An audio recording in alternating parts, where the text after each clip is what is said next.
warahmatullahi wabarakatuh. Perkenalkan, nama saya Safira Alfariza dengan NIM A11123073. Saya dari program studi pendidikan Bahasa dan Sastra Indonesia Universitas Tadulako. Pada kesempatan kali ini, saya akan menjelaskan dan mensimulasikan salah satu layanan perpustakaan berbasis digital dalam rangka memenuhi tugas mata kuliah pengantar dan sistem layanan perpustakaan yang diampu oleh Ibu Hasnur SPD MPD.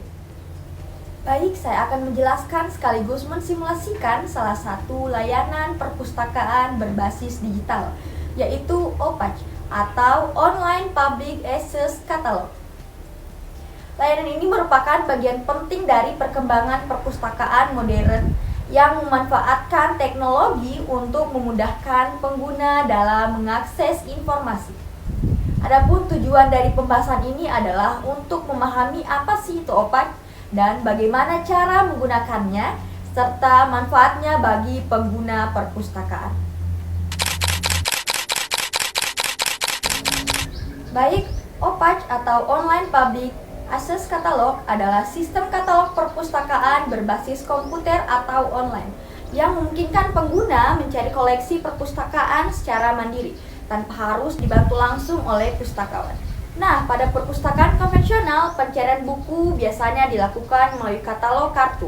Namun, dengan adanya OPAC, sistem tersebut telah digantikan oleh teknologi digital yang lebih cepat dan efisien.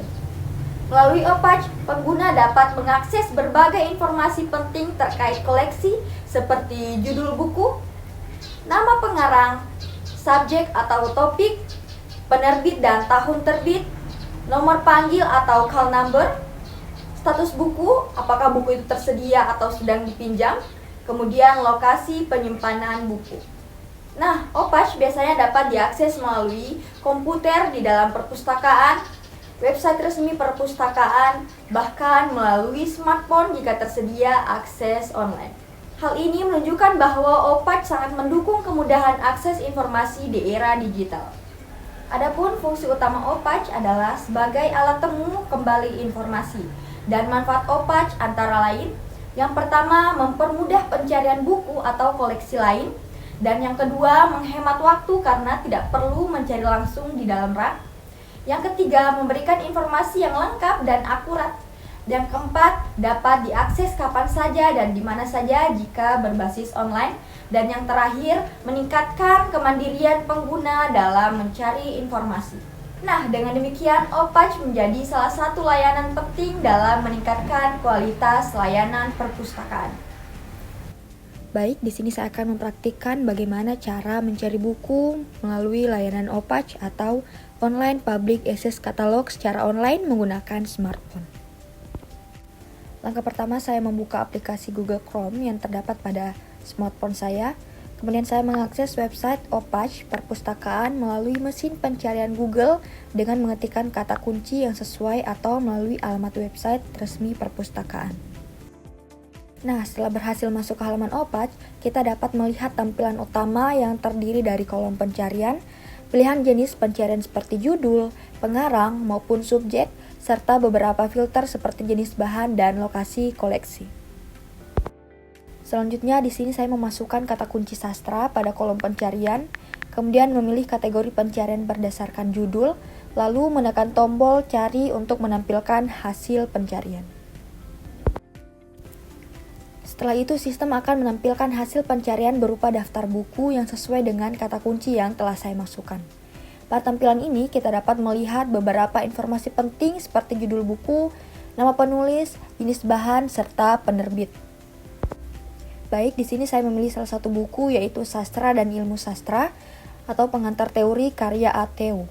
Pada bagian ini ditampilkan informasi yang lebih lengkap seperti nomor panggil, tahun terbit, ketersediaan buku, serta status apakah buku tersebut tersedia atau sedang dipinjam.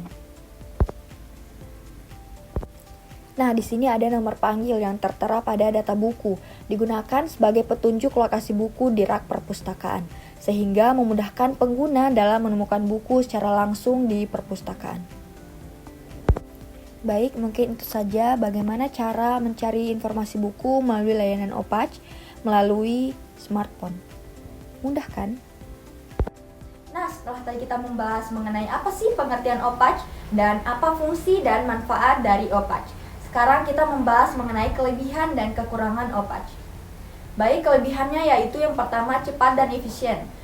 Jadi Opach ini mudah digunakan dan informasi lebih lengkap dan bisa diakses secara online. Adapun kekurangannya, Opach membutuhkan jaringan internet jika online. Dan tidak semua pengguna langsung paham bagaimana cara menggunakan Opach. Dan terakhir, Opach bergantung pada sistem atau jika error, sistem tidak bisa diakses.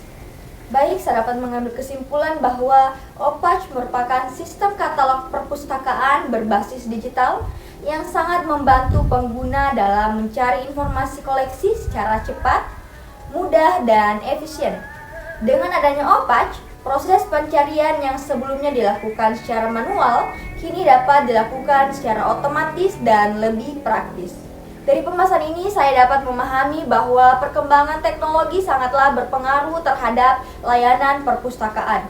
Opach tidak hanya mempermudah akses informasi, tetapi juga meningkatkan kemandirian pengguna dalam mencari sumber belajar. Oleh karena itu, penting bagi kita sebagai mahasiswa untuk mampu memanfaatkan layanan digital seperti Opach secara optimal. Baik, itulah tadi pembahasan mengenai salah satu sistem layanan perpustakaan yaitu Opach. Semoga pembahasan pada kali ini dapat bermanfaat untuk kita semua. Saya Safira Alfariza pamit undur diri. Wassalamualaikum warahmatullahi wabarakatuh.